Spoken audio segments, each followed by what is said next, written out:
Assalamualaikum warahmatullahi wabarakatuh. Waalaikumsalam warahmatullahi wabarakatuh. Nama saya Sonia Nur Asanti. Saya akan mempresentasikan hasil dari tugas pengganti PKL dengan membuat produk stik tempe. Pertama yaitu ada deskripsi produk. Stik tempe ini merupakan makanan yang cocok sekali untuk para vegetarian, di mana stik biasanya memiliki bahan utama daging, tetapi kami menggantinya dengan bahan tempe kedelai. Tempe kedelai ini juga memiliki kandungan yang banyak protein, sama seperti daging. Di sini akan disajikan bersama dengan sayuran seperti jagung, buncis, wortel, dan juga saus asam manis. Spesifikasi produknya yaitu nama produk stik tempe, merek daging yang kami gunakan yaitu soy stick, jenis produknya makanan utama, komposisinya ada tempe kedelai, tepung terigu, garam, kecap manis, saus cabai, saus tomat, gula pasir, bawang putih, bawang bombay, merica, kentang, sayuran seperti jagung, wortel, buncis, dan juga air. Prinsip pengolahan yang digunakan yaitu ada pengecilan ukuran, pengukusan, penggorengan, dan juga pasteurisasi. Kemasan yang digunakan menggunakan plastik mika dengan harga jual 6.000 per kemasan. Penyimpanan yang disarankan yaitu di suhu ruang, dengan jenis produknya yaitu ready to eat, dan konsumen yaitu anak-anak hingga dewasa. Nah, untuk diagram alur proses produksi, pertama-tama itu membuat stik tempe terlebih dahulu dengan tempe kedelai yang dipotong dadu, kemudian dikukus selama 15 menit, lalu dicampurkan dengan tepung terigu, garam, dan juga kecap manis hingga menjadi adonan, kemudian dicetak berbentuk bulat agak pipih, kemudian digoreng hingga matang berwarna coklat kemasan. Untuk membuat saus sendiri yaitu ada bawang bombay dan bawang putih yang sudah dipotong, kemudian ditumis hingga harum, lalu dicampurkan dengan saus cabai, saus tomat, merica, garam, gula, dan juga sedikit air. Lalu dipanaskan sampai diaduk hingga mendidih. Untuk sayuran sendiri yaitu menggunakan wortel, buncis, dan juga jagung yang telah dipotong, kemudian direbus selama 6 menit pada suhu 180 derajat Celcius.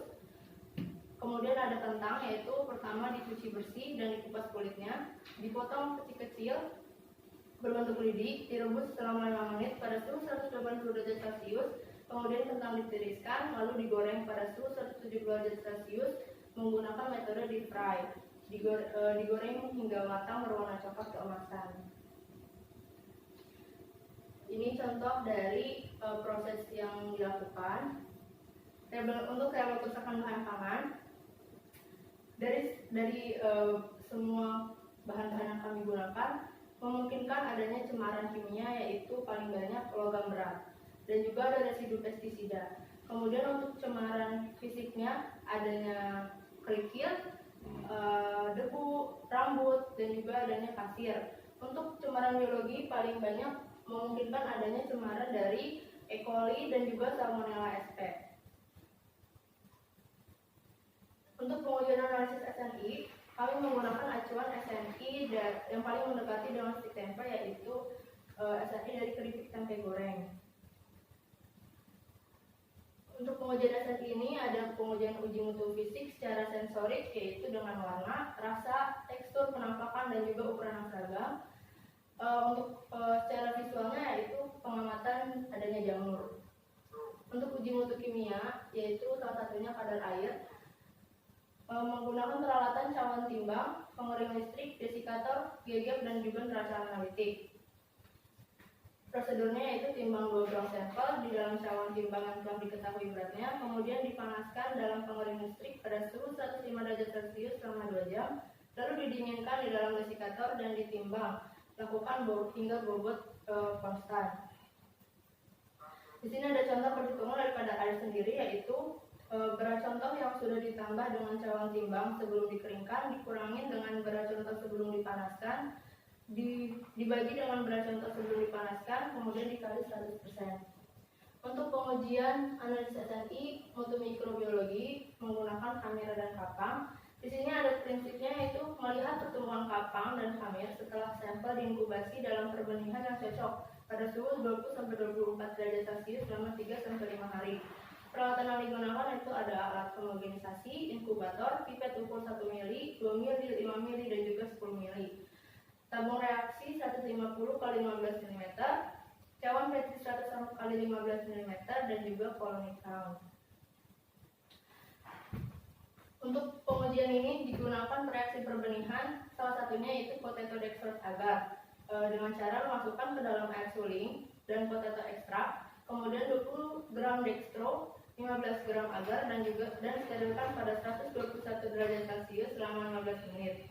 Kemudian diaduk, lalu sesuaikan pH pada 3,5 dengan menambah 1 mili asam tartarat 10% ke dalam tiap 100 mili perbenihan pada suhu 50 derajat Celcius. Untuk pengencer yang digunakan menggunakan pengencer garam pepton, yaitu dengan larutkan 1 gram pepton dalam 1 liter air suling dan sesuaikan pH pada 7 plus minus 0,1. Masukkan ke dalam tabung dengan volume tertentu, sterilkan pada 121 derajat Celcius selama 15 menit. Prosedur yang dilakukan yaitu pertama-tama dihomogenisasikan, kemudian juga dibuat 2 seri pengujian, lalu dipipet 1 mili suspensi dari masing-masing pengencer ke dalam cawan Petri, kemudian dituang 10 hingga sampai 15 mili potato dextrose agar, lalu dicampur sampai homogen, lalu diinkubasikan pada 20 hingga 24 derajat Celcius selama 3-5 hari. Lalu dihitung jumlah bakteri pada cawan Petri yang masukkan koloni dan perbanyak dengan faktor pengenceran. Lalu akan diketahui hasil dari jumlah kapang dan amir tiap mili. Untuk pengujian organoleptik, kami menggunakan pengujian hedonik. Ini adalah contoh form penilaian dengan menggunakan parameter rasa, aroma, warna, tekstur, penampakan, dan juga rasa saus. Di sini ada kriterianya dari skala dari 1 hingga 7, yaitu 1 sangat tidak suka, sampai dengan 7 yaitu sangat suka. Lalu kami menggunakan dua pengulangan, yaitu ada stik tempe ulangan 1 dan stik tempe ulangan 2 dengan kode 7111 dan juga 405. Ini adalah data yang telah dihasilkan.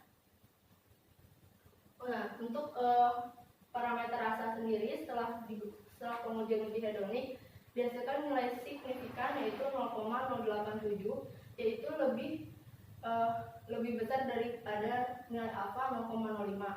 Hal ini menyatakan bahwa rasa dari stik tempe ulangan ke-1 dan rasa dari ulangan stik tempe ke-1 dan rasa dari stik tempe ulangan kedua yaitu tidak berbeda nyata atau sama.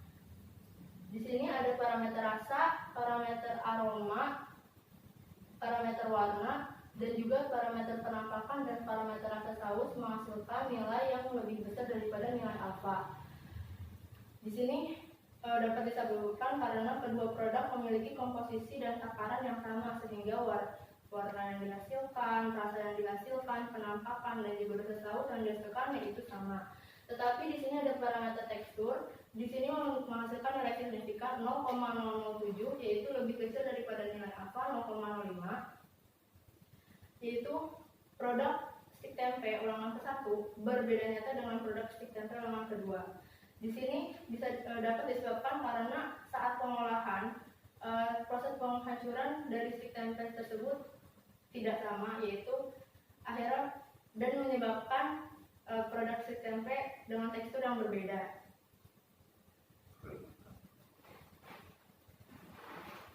Nah, di sini ada strategi pemasaran, yaitu ada produk, price, place, dan juga promotion. Untuk produk sendiri, stik tempe berbahan tempe kedelai ini mengandung probiotik yang dapat menjaga kekebalan tubuh, sumber energi, dan juga mencegah kanker dan lainnya. Ini juga mengandung kaya akan protein. Jadi produk ini sangat sehat bagi tubuh. Untuk price sendiri, kami mulai harga dengan sebesar 6.000 per kemasan. Untuk penjualan pertama dalam rangka promosi, untuk penjualan selanjutnya yaitu kembali ke harga normal yaitu 10.000 per kemasan. Untuk price sendiri, tempatnya ini berada di perumahan kami, yaitu karena situasi yang saat ini terjadi sehingga tempat penjualan dilakukan hanya di sekitar rumah saja. Untuk promotion, strategi promosi yang kami lakukan yaitu dalam mempromosikannya melalui e-commerce seperti Instagram, YouTube, grup Line, dan WA. Dapat juga dijual dengan COD atau cash on delivery di wilayah Tangerang. Kami mengadakan promosi untuk penjualan pertama yaitu diskon 4.000 per kemasan, yaitu jadinya 6.000 per kemasan. Ini adalah contoh dari strategi promosi kami. Di sini ada video. Boleh. Boleh, Mas.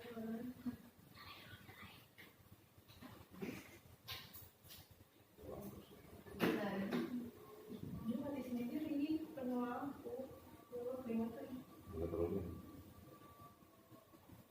Tolong. Gedein.